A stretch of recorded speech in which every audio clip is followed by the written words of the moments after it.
पाकिस्तान को घर में घुसकर मारा, आतंकवाद के खिलाफ जीरो टॉलरेंस। राज्यसभा में गरजे अमित शाह। केंद्रीय गृह मंत्री अमित शाह ने शुक्रवार को राज्यसभा में गृह मंत्रालय के कामकाज पर चर्चा का जवाब दिया। शाह ने कहा कि हमारी सरकार आतंकवाद पर जीरो टॉलरेंस की नीति अपना रही है। उन्होंने कहा कि बीते 10 सालों में देश की सुरक्षा और मजबूत हुई है। सरकार हर चुनौती से निपट रही है। आतंकवाद, नक्सलवाद के खिलाफ कठोर कार्रवाई की जा रही है। उन्होंने कहा कि हमने जम्मू कश्मीर के लाल चौक पर तिरंगा फहराया, जम्मू कश्मीर से धारा 370 को खत्म किया। राज्यसभा में अमित शाह ने कहा कि वामपंथी उग्रवाद 31 मार्च 2026 को खत्म हो जाएगा।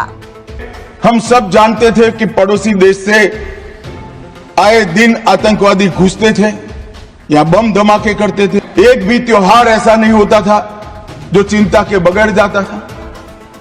और केंद्र सरकारों का रवैया लचीला होता था, चुप्पी साध जाते थे, बोलने में डर लगता था, कोई दुविधा भी थी, शायद वोट बैंक का भी डर था।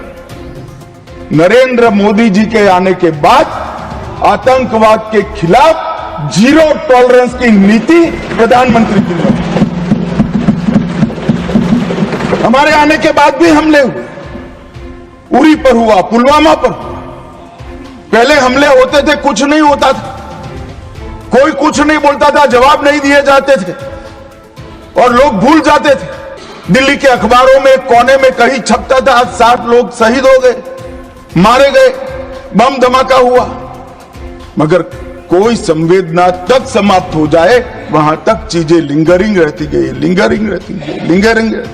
मोदी जी के आने के बाद उरी और पुलवामा में हमला हुआ।